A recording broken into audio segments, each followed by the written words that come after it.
Nah, dalam video yang ini gue akan cerita tentang berbagai teknologi yang bisa membuat lo menghindari nyasar. Let's get lost sih katanya, nyasar tuh katanya seru. Tapi ingat, dalam beberapa kasus, nyasar bisa jadi bahaya, bisa jadi fatal. Contohnya nyasar di gunung. Baru kejadian lagi nih.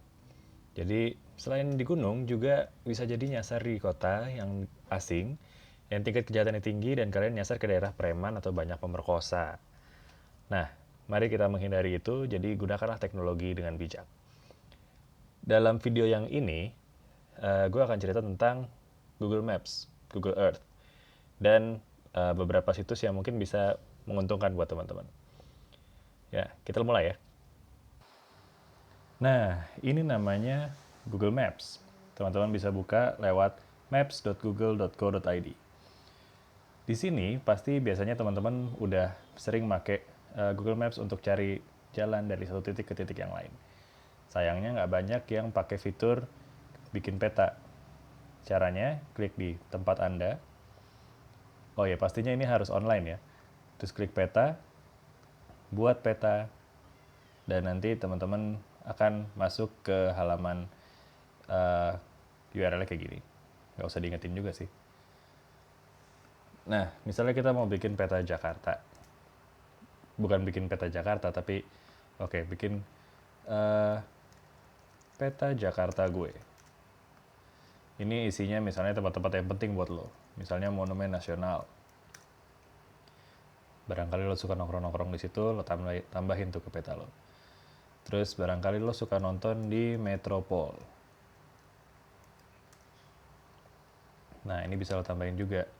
Nah, nanti titik-titik yang teman-teman tambahin itu bisa diganti ikonnya, warnanya, bisa teman-teman customize sesuai keinginan teman-teman. Contoh dari peta yang pernah gue bikin untuk trip gue, ini peta Jogja Trip. Petanya jadi kayak gini. Ini bisa di customize sampai diganti peta dasarnya. Dan di sini gue pakai peta dasarnya adalah peta satelit, citra satelit. Dan gue bikin layer, ada layer hari Kamis, hari Jumat, hari Sabtu, plus gue ganti-ganti warnanya sesuai dengan warna harinya. Selain itu gue juga gue nginep di Makmil Prambanan, ada yang datang pakai kereta ke stasiun Lempuyangan, ada ya stasiun Jogja. Jadi ini bisa dipetakan. Nah, setelah dipetakan gini, ini bisa kita cetak. Cetak misalnya mau di ukuran kertas A3, landscape biar enak, cetak.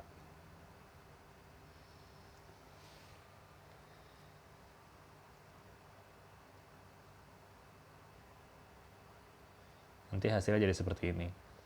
Nah, ini bisa teman-teman save sebagai file gambar, kemudian di-share misalnya lewat WhatsApp ke teman-teman atau dicetak untuk dibawa-bawa pada saat jalan-jalan. Paling nggak dengan ini teman-teman jadi tahu tiap harinya mau kemana, rencananya kemana aja, dan bisa lihat kalau misalnya nggak jadi ke Gumuk Pasir misalnya, terus yang terdekat apa sih dari sana yang udah ada dalam perencanaan teman-teman. Nah, itu Google Maps yang fitur yang biasa gue pakai untuk traveling. Tapi selain Google Maps, itu juga yang seru adalah Google Earth. Nah, Google Earth ini lebih sering kepake ketika naik gunung. Contoh nih ya, misalnya kita mau naik Gunung Rinjani. Nah, ini udah ada di sini. KML atau KMZ itu adalah file yang bisa dibuka di Google Earth. Di search aja. Terus ini favorit gue, website Gunung Baging. Di dalamnya ini banyak orang baik hati yang nge-share rute yang mereka gunakan pada saat mereka naik gunung. Jadi mereka ngerekam dengan GPS mereka, terus kemudian hasil rekamannya mereka share di website ini.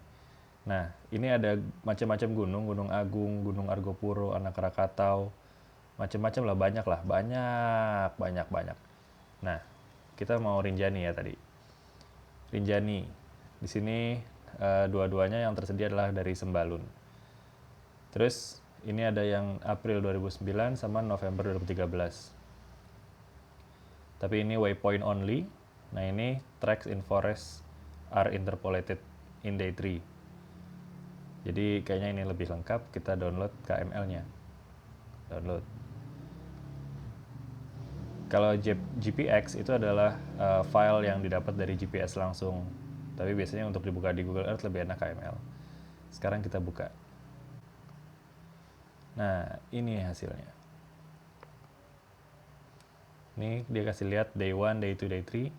Day 1-nya, ini biar kita nggak pusing yang lain, kita tutup dulu. Fotosnya gue matiin.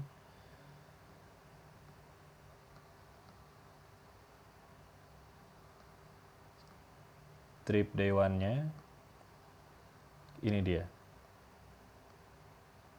Ini ya.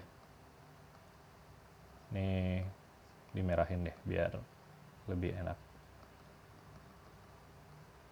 Jadi 3 aja. Kemudian dibikin warna merah. Oke. Nah, ini kita bisa show elevation profile. Tuh. Jadi ini teman-teman bisa lihat dari 0 terus dia mendaki dalam satu hari sampai ketinggian 2.663 meter di atas permukaan laut. Jaraknya 11,6 km.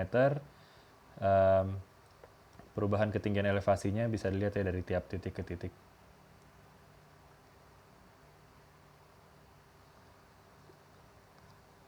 Di sini bisa kelihatan range total, elevation gain, maximum slope, average slope.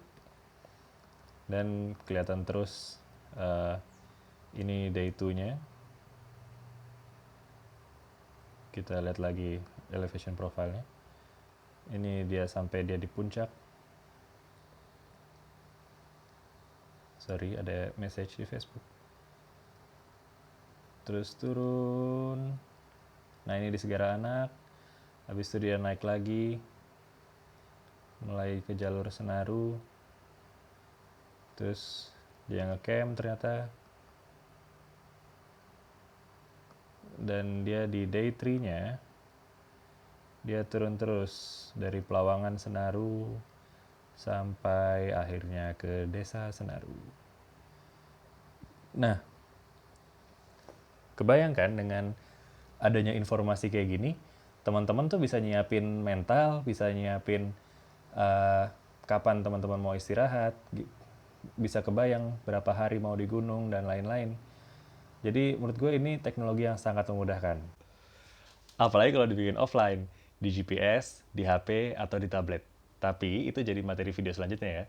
Video soal Google Maps dan Google Earth udah selesai. Kalau mau ada pertanyaan, boleh ditanya di komen YouTube ini. Atau mention gue di Twitter @hiizul. Instagram juga sama @hiizul. Nah, kalau ada kesalahan-kesalahan dalam video ini, boleh juga dikasih tahu ke gue supaya gue bisa improve. Harap maklum, gue masih newbie. Oke, begitu aja dulu video penjelasan Google Maps dan Google Earth. Sampai ketemu di video selanjutnya ya. Bye. Oke, I think I like it.